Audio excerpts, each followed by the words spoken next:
Hi, Nicola. This is Dr. Nicola Harker.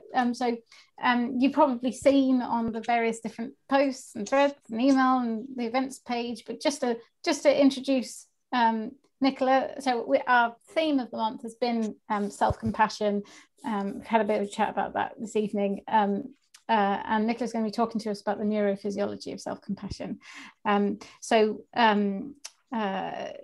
Nicola, as you've probably read in the social media post, is a trauma expert, working with clients across the world. You've got a 6-month program, haven't you, Nicola? That Nicola's put together to help, which I'm sure you'll tell us more about, but focused in that regard. And I don't know about you guys, but I'm really excited. It's such a good time to be talking about this this topic, and I can't wait. So I'm just going to shut up and take it away, Nicola.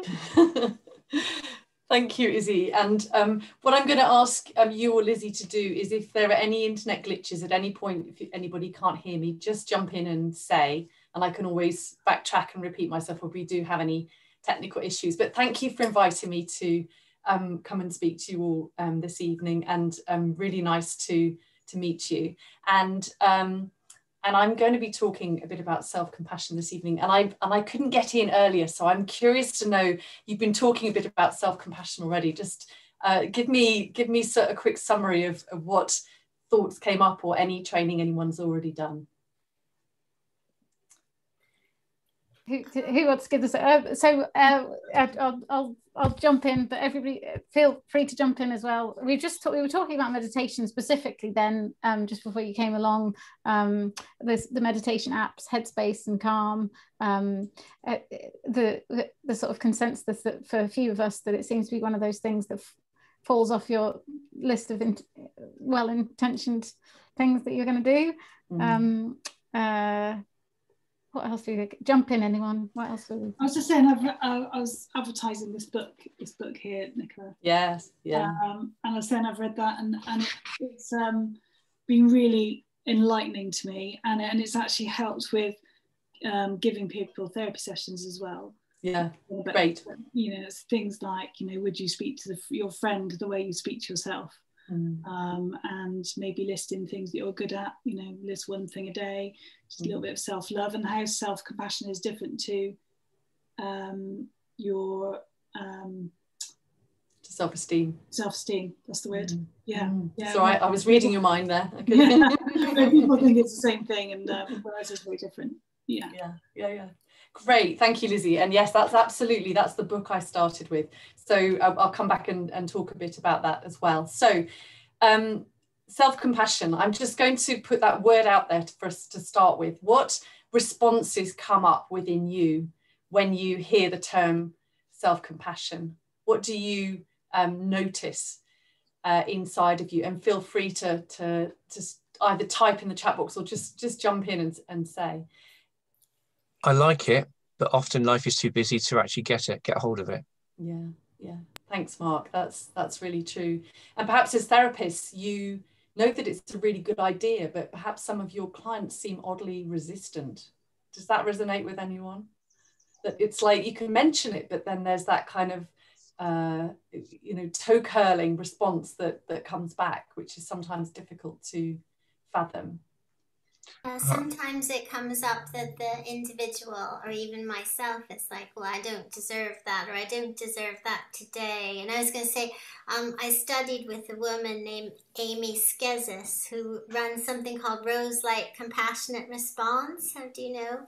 And I still do that when she does it, which is almost once a month. So, and there's a core group of people from all over the world, and I don't know, that's the thing that always is the block, is the deserving that time for yourself. Thank you, Deborah. That's such a good point, isn't it? So it's like, in principle, it's a great idea. I've even putting time into learning it, but there are times when it just feels like actually that's not okay for me to do for myself. And I think, Nicola, the other word is guilt, feeling guilty for actually treating yourself.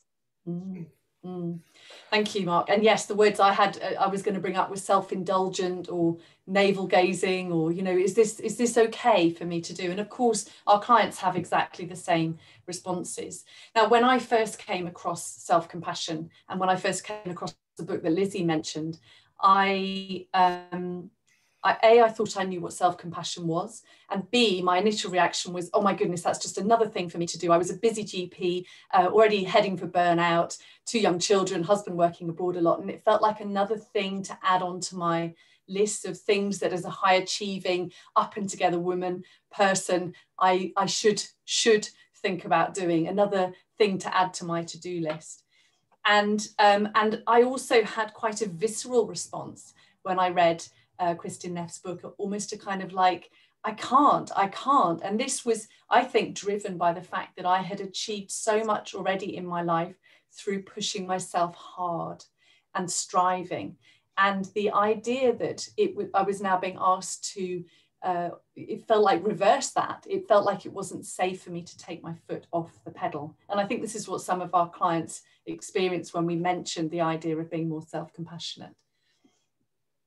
So even if you think that the idea of self-compassion is a good idea, your clients may be very resistant. Or you may also notice that that inner voice of the inner critic comes up time and again, even if you have those intentions, even if you're already practicing some of these skills.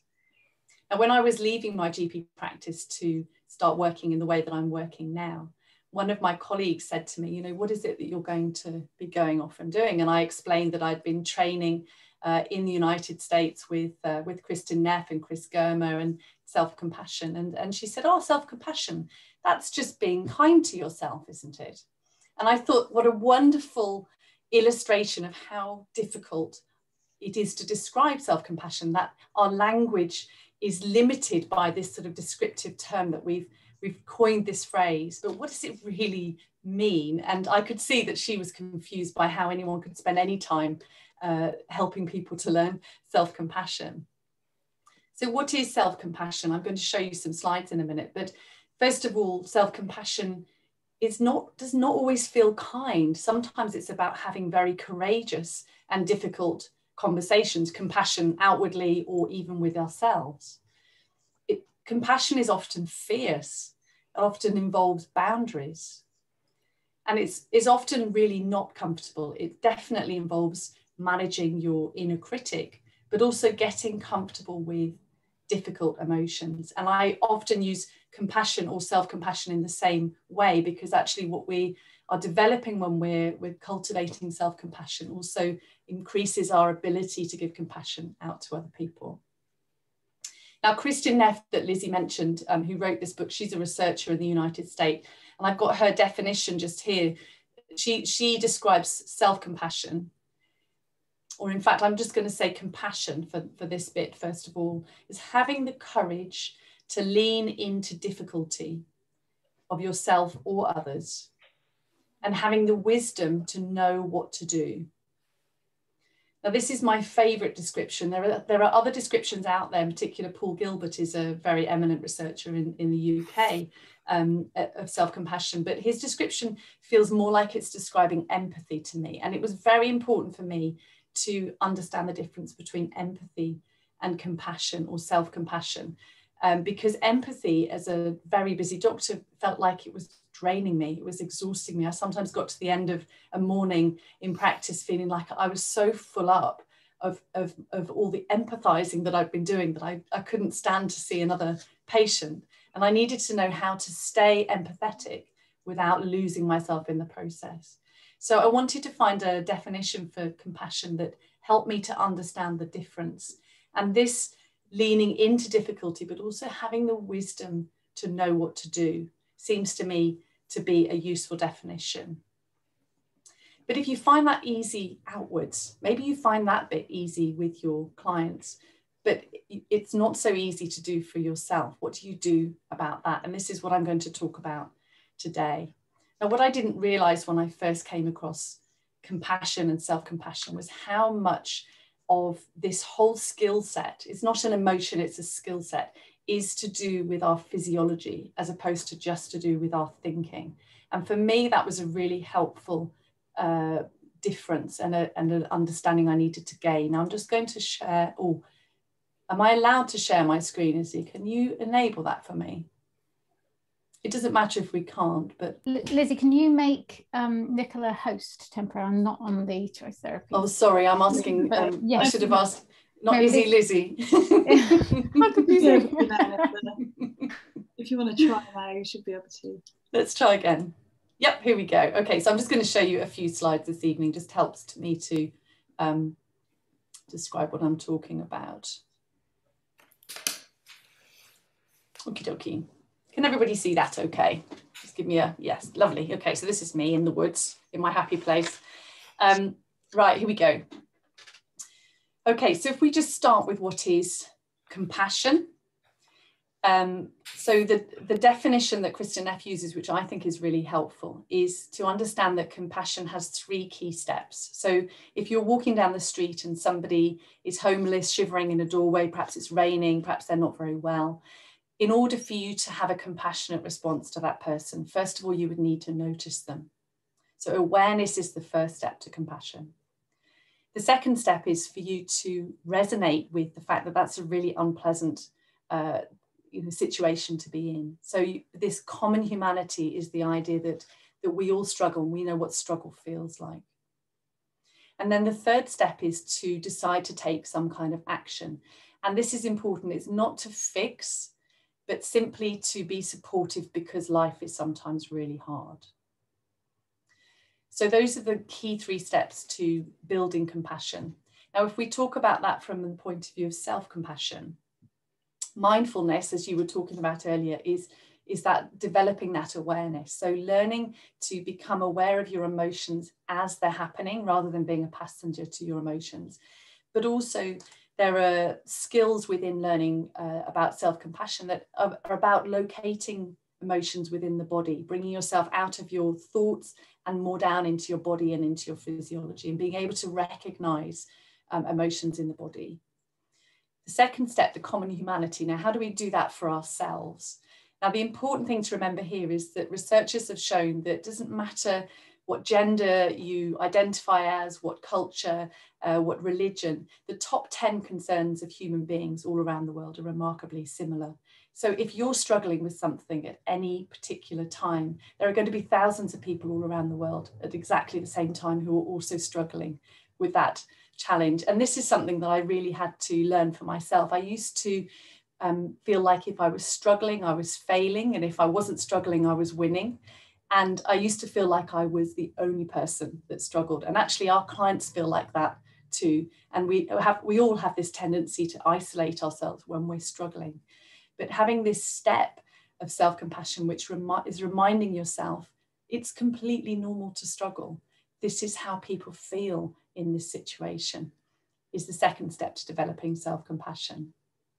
And then the third step is about building a toolbox, a range of steps of actions that you can take for yourself to help you when you're struggling, not to fix, but simply to help you whilst you're going through a difficult time. So that might be identifying that exercise or talking to a friend or being creative or music or dancing around the kitchen are helpful things for you when you're in a moment of struggle. And what I really love about self-compassion is that it doesn't have to be time consuming. As a busy mom of 2 young children, I wasn't in a position to wrap myself in cotton wool. So when I was learning this stuff, I was really fascinated to notice that many of the interventions that you can build up in your toolbox are very, very brief. And I'm going to actually give you a couple of experiences this evening so that you can actually get an idea of what I'm talking about.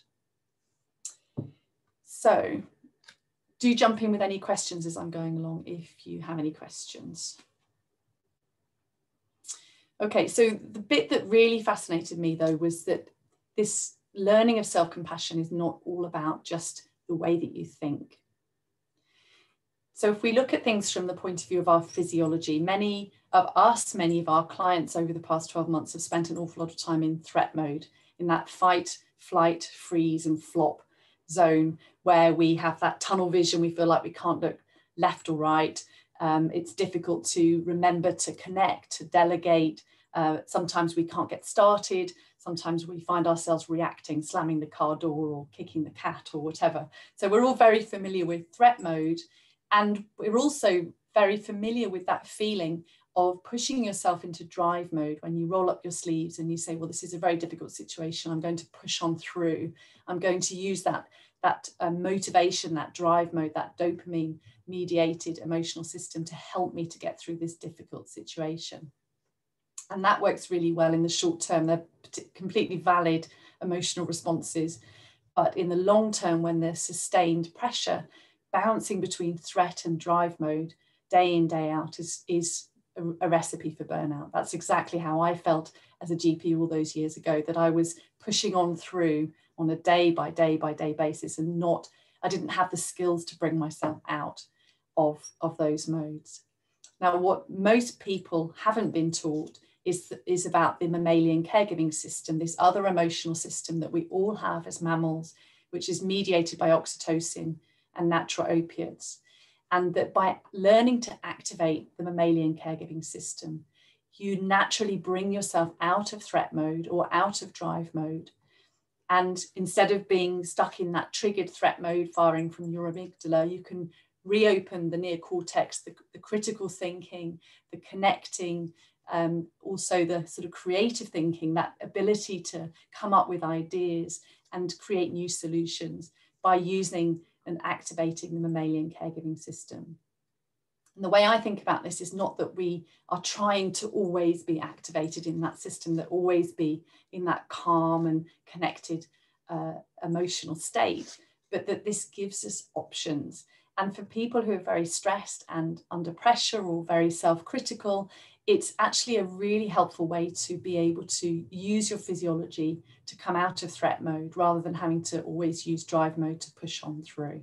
So obviously this is a highly simplified version of our internal neurophysiology, but it's illustrating the point that we have more choices when we learn to activate these pathways. And many of us just aren't aware. And certainly my attitude, I think, towards things like meditation before I learned about this was that it was a nice to do. You know, it was something that if I had the time, it felt nice. It was an extra.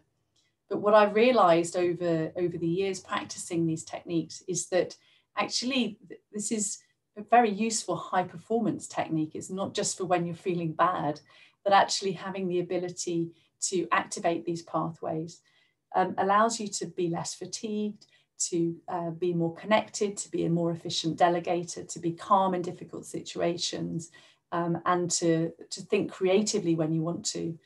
And some of my clients who come to my group sessions will often say, you know, it's really fascinating. We just did that meditation and I've been worrying about something all week. And as soon as we went into that mode, the answer came to me straight away. And I love it. It happens every time that someone will say that. And it's really very simple to learn these techniques. This is not difficult to learn. And what also appeals to me is for those clients, for those of us who feel that internal resistance very strongly to the idea of self-compassion, perhaps because of some judgmental thought patterns that go along the lines of, you know, well, because of things that I've done in the past, I don't deserve compassion. Focusing on self-compassion from the perspective of physiology, rather than whether you should or shouldn't, or whether you deserve or don't deserve self-compassion, can be really helpful for some clients, because it's taking away from that self-judgment and just coming in at it from a slightly different angle. Okay, so I'm going to give you the opportunity to experience a little bit of how do you cultivate compassion if you're somebody that doesn't feel like you can, or if you have a client that says, yes, but I can't do compassion. I've never felt compassion towards myself. So the picture of the fluffy duckling is a reminder that mammals naturally respond to babies and youngsters and little soft and fluffy things in a particular way. We all go, oh, with a lovely, soft, soothing voice. And we have this desire to stroke them. And this is the mammalian caregiving system in action. This is what we naturally do. We're all born with this innately. So very simply, working on the way that we talk to ourselves on the inside. So as Lizzie mentioned, at the beginning, that idea of what would you say to a friend is a really helpful first technique for building self-compassion, because you can think about, actually, you know, what would I say to a friend? Well, I would say, oh, you're having a really tough time today. You wouldn't say, oh, you're always like this, which is what we tend to say to ourselves. So it's just about thinking about that tone, and that way of speaking to yourself is a really helpful way just to get started with self-compassion. But one of the reasons that people have been missing hugs so much during COVID is because a really good 20 to 30 second hug is what helps us to, it's been shown to release oxytocin. This is activating the mammalian caregiving system. So if you can't have a hug from someone else, but you can give yourself a really good hug, or get a really lovely, heavy blanket around you and give yourself a really soothing hug, that is actually self-compassion in action. You can actually start to activate the mammalian caregiving system. But if you're still feeling like, oh, I'm not really feeling it at all, then you can also use visualization. And this is what I was, if you wish, we can have a little try of this now together. So give me a thumbs up if you're up for that. Okay, so I'm going to encourage you to just lower your gaze or close your eyes for a moment and bring to mind a situation, perhaps just in the last week, where you have struggled in some way. Now, not a 9 or 10 out of 10 type struggle, but perhaps some situation where you've been worried about someone, or you've felt like you've failed, or you've noticed that you've been feeling irritable, or something that you've been struggling with, perhaps a health concern or a relationship issue, and just bringing that to mind and just noticing the emotions that were present during that situation, just starting to bring up an image of that situation in your mind. And if you can, bringing yourself down into your body and starting to notice, where do I feel that discomfort, that tension in my body?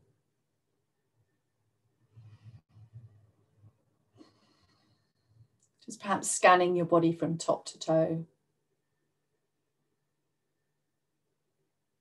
If you're feeling a bit scattered, just inviting yourself to be 100% present just for a moment.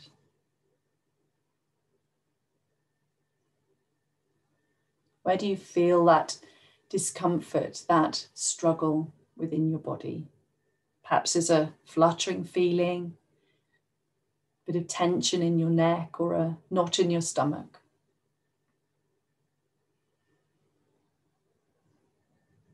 Just being observant and really noticing the sensation of struggle in your body.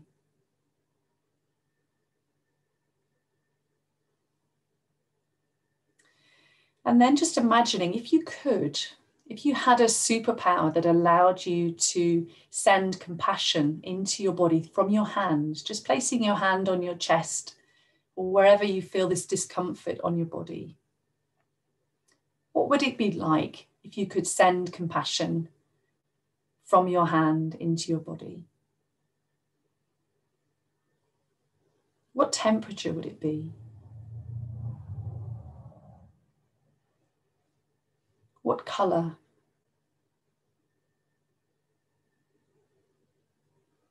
Perhaps it has a scent or a particular sound. So just tuning into the sensation of compassion. If you had that superpower and it could flow from your hand into your body right now.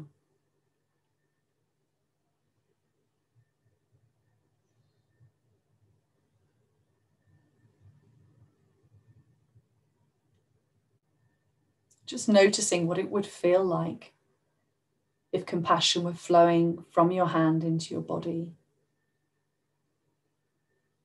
And then perhaps noticing that discomfort that you were feeling before. And inviting this sensation of compassion perhaps to wrap around the discomfort like a warm towel or a cool breeze. Whatever feels right for you. Perhaps the discomfort has shifted. Perhaps it hasn't. Perhaps it feels very energetic or stuck, in which case just imagining that the compassion flowing from your hand can unblock the discomfort, like unblocking a mountain stream.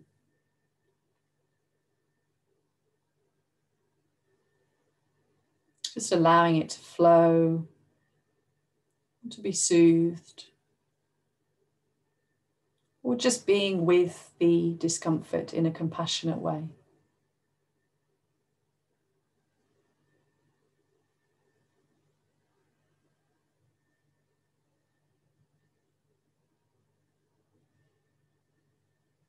And then when you're ready, just very gently wiggling your toes and releasing all the sensations, just allowing yourself to float very gently back into the room. Perhaps taking a couple of nice deep breaths to settle yourself back into the space. And if you have any questions or comments, do feel free to unmute yourself now, in case you feel stuck on anything before we move on. Okay, I'm going to take that stunned silence that we're all good, and I'm going to keep going. So one of the things that you will have noticed about that is that when we're working with clients, one of the things that they fear the most, in fact, we all fear the most, is that if we're feeling difficult emotions, if I'm asked to turn and look at them, that they might overwhelm me, that they might be too big or difficult for me to deal with. But the processes of self-compassion are about bringing up the sensation of the difficult emotions, focusing on the sensation in the body rather than the thoughts, because the sensations move more slowly in the body. And as Chris Germer says, he was one of my teachers, that experiencing discomfort is necessary for self-compassion, just turning towards it, being able to feel it, but we only need to touch the emotional pain. So this is something you can do very gradually, very gently for yourself if you're going through some difficult struggles, and we all do, or if you're working with your clients. So it's a very gentle way to help people to lean into difficulty rather than having this thing, this big monster in the room that we can't turn and look at. Nicola, can I just jump in there? Sort of in the spirit of compassion, I realised that given the nature of this topic, it might be a useful thing for everyone if we had a unrecorded question. Should we do that at the end? At the end, yeah, at the end for questions. So if you did have a question and you're just uncomfortable with the fact that it is recording, now do make a note of it, and we'll have a space at the end. Sorry for interrupting. Yeah, no, I completely, that's fine. I mean, it's really so important, isn't it, to have that sense of safety. So absolutely. And I'm also going to give you my email address at the end. So if anyone wants to have a private conversation, that's also completely fine. But absolutely, you know, we all struggle with things in our lives. So we have to do that in the right way. So thank you, Izzy, for raising that. That's fine. So there's another aspect of self-compassion, which I think is particularly helpful if you're working with the public in a therapeutic way in any sense.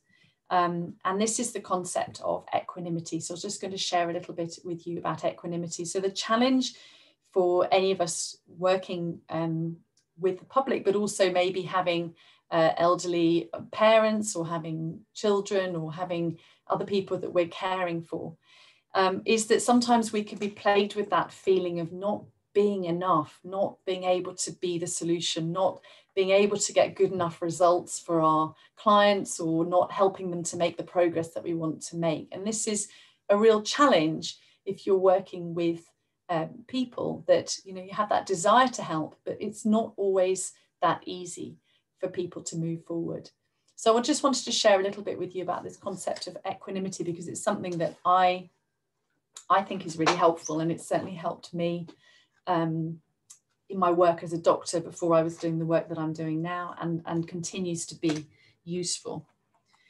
So I can talk about this in general, or I can just give you another very gentle experience of this idea of equanimity. So raise your hand if you're up for a little bit more of this very gentle meditative style that I was using Yes, good. That's a majority. Okay, that's good. I don't want anyone to feel uncomfortable with this. And feel free at any time to just tune out and just let this wash over you. But this again is very similarly gentle. I just want you to feel the experience rather than me just talking about it in theory. So again, just closing your eyes or lowering your gaze.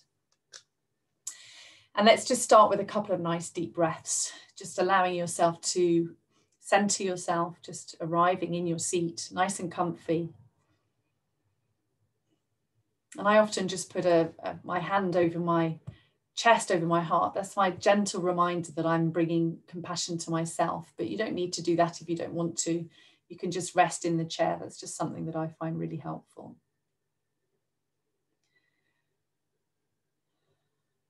So I'm going to invite you this time to bring to mind someone who you are caring for, who is perhaps exhausting you or frustrating you. Someone whom you care about, who's struggling or suffering in some way. And perhaps for this introductory exercise, not choosing a child or someone with whom you feel you have a complicated relationship. Perhaps just going for someone that you feel concern for at this time. Just visualizing this person and this caregiving situation as clearly as you can in your mind. Just feel that slight sense of struggle in your body that arises out of this concern, perhaps this exhaustion that you're feeling.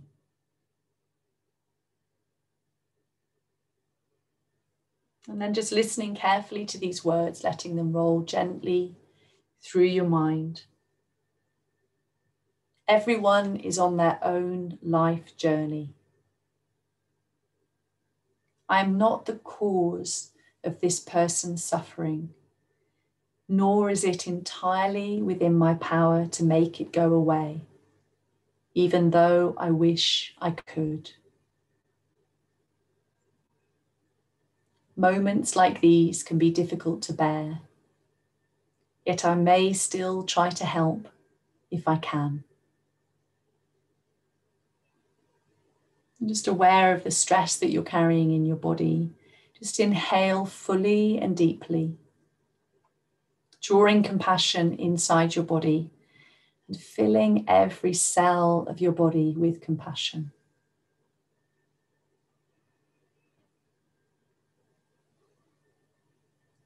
Letting yourself be soothed by inhaling deeply and by giving yourself the compassion that you need.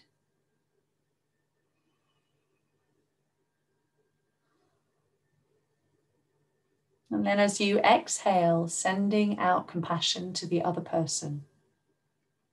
This other person who's associated with the discomfort that you feel.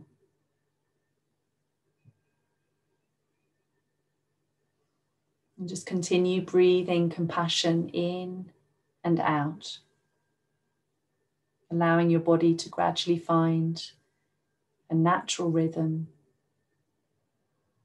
just letting your body breathe itself. In for me, out for you.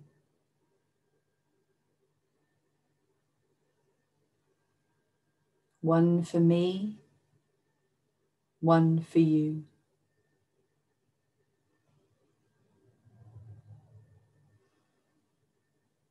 Just occasionally scanning your inner landscape for any discomfort that you might be feeling and just responding by inhaling compassion for yourself and exhaling compassion for the other.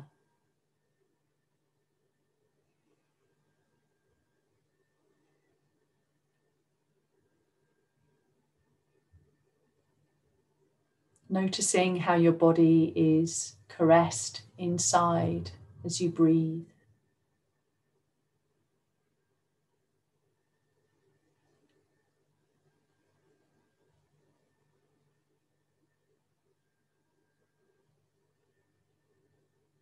And just letting yourself float on an ocean of compassion.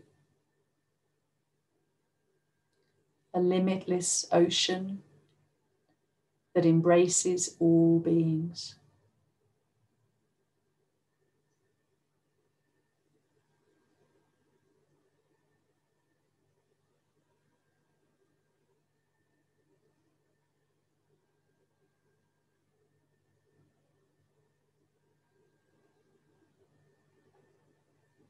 Everyone is on their own life journey.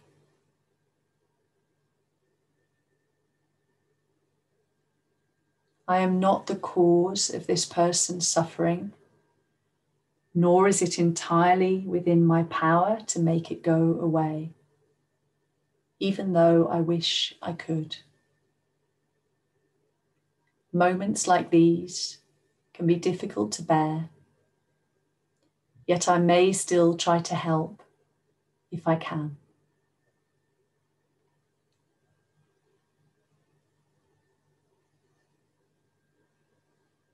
Just taking a couple more deep breaths, drawing in compassion for yourself and allowing the ease of compassion, the ease of exhalation to flow compassion out to other people.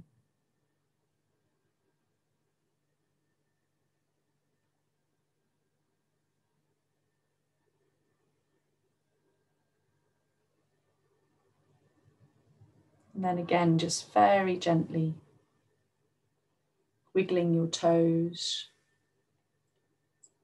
wiggling your fingers, perhaps having a nice deep sigh of relaxation.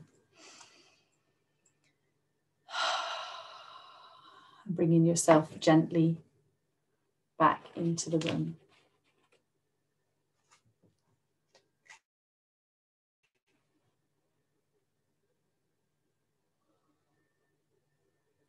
So you might want to take a photo of this screen because this is what I was just reading to you. And it's something that you might want to pop it on the wall in your office or type it up somewhere to remind you, or even have it as a screensaver on your phone or your PC. It's a very gentle and therapeutic reminder that you too are worth taking care of. Now, this technique has been massively useful for me because having practiced the meditation a few times over the years, it's turned into simply just in for me and out for you is all I need to do to remind myself. And this is something you can do within consultations, working with people. When things feel really difficult, that in-breath, that's just a gentle acknowledgement that this is difficult to be bearing witness to someone else's struggle. This is hard. And then that out-breath, that intention of sending compassion out to the other person. It's something I've used again and again with toddlers having tantrums and people in supermarkets and clients and all sorts. So this is something you can just practice for yourself. Very, very simple, doesn't take any time. Don't have to book in a session to do anything. Just that gentle reminder, in for me and out for you. So I think you've all got a picture of that. So that's my email address and my website and things at the end, but I'm going to stop sharing my screen just as soon as you are ready, and then we can move to questions, and we can obviously stop recording if you want to, Izzy, as well. Brilliant. Thanks, Lizzie. Do you want to stop the recording? Thank you ever so much, Nicola. That was